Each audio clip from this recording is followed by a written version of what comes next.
Hey, what's going on? It's your boy BT, and I'm with my main man, Dane. Say what's up, Dane. What's up? We just got done watching the Amir Imam Jose Ramirez fight, and this is the official post-fight review for Jose Ramirez, Amir Imam. Now, Jose Ramirez scores a unanimous decision victory over Amir Imam.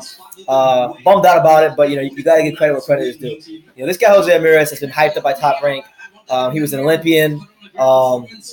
He really showed in this fight, in his first ever fight, that he was the goods. Fighting a long, lanky, rangy, dangerous boxer punch like Amir Imam that a lot of guys have avoided in the past.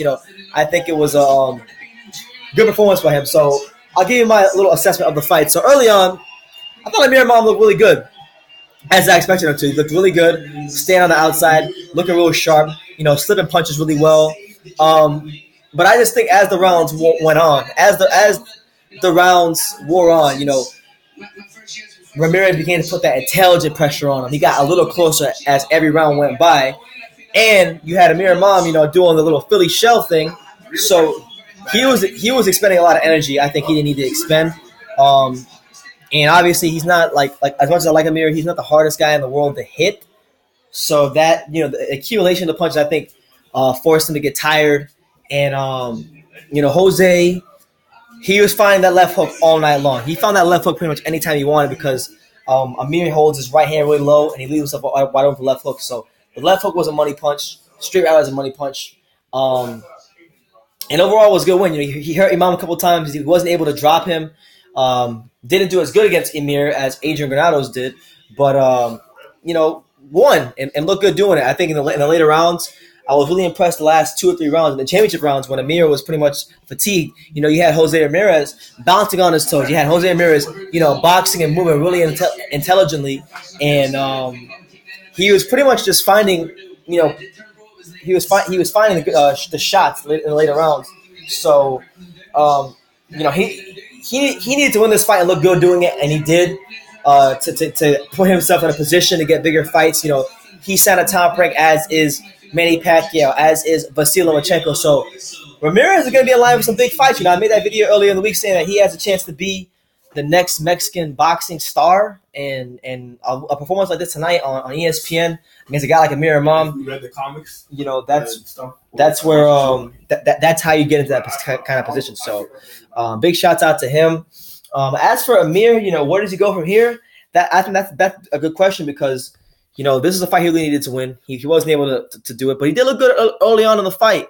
And considering that it was his first real fight in 3 years, I think he gave a good account of himself against a guy Ramirez, Olympian, and had a kind of style that honestly, if Amir wasn't putting as much work as he was in the gym, I think he would have got stopped. But I still want to see Amir in there with the top 140 pounders. I still want to see him in there with Relic. I still want to see him in there with maybe a Granados rematch. That's a fight that they should look into. But I just think for me, the as much as I like, and I say this with all respect to Stacey McKinley because I love the guy. We're good. I'm a good friend of his. He's a good friend of mine. When he told Amir Imam to get on the inside and start throwing body shots and fighting with Jose, I thought that was really bad. I thought those are. In my humble opinion, just from my vantage point, I thought those were bad instructions. So, because Amir Imam has never been a good inside fighter, and he wasn't just going to magically become one on March 17, 2017, on St. Patrick's Day against Jose Ramirez.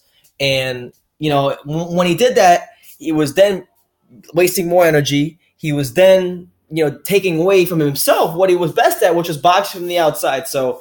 Once again, for Amir Imam, it's back to the drawing board. He couldn't pull off the upset tonight. But I think even in defeat, for those first 6 rounds, I would say at least, he gave a good account of himself. And he showed that, hey, there's still a good fighter in there. It's just a matter of, okay, can I get that guy for 12 rounds? And I had the saying on True School Sports. I say, once you bake a cake, it's a damn cake.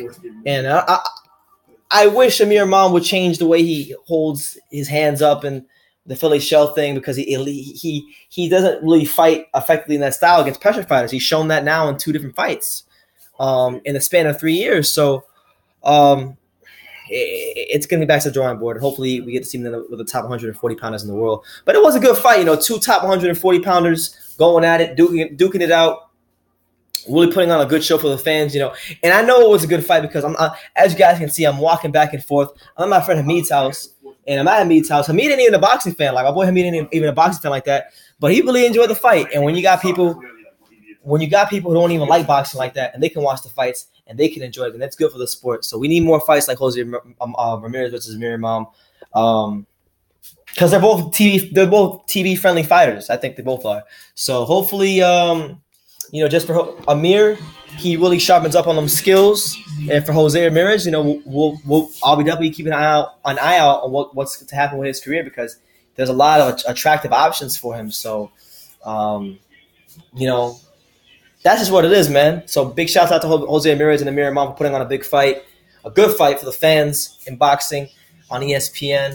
And hopefully moving forward, we can see Amir Imam just tighten up some things, because I do think he's still a good fighter. It's just, I think he has habits in the ring. Like he doesn't get off first, and he waits on his opponents to get off first for him before he gets off his punches, and it's just not good. So that's my post-fight review. You guys can let me know what you guys think in the comments down below. Take the time to subscribe. And like I say in every video, my name is Brendan Taylor. And you can love me or you can hate me, but I'm just a kid from Dania. So until next time, take care, guys.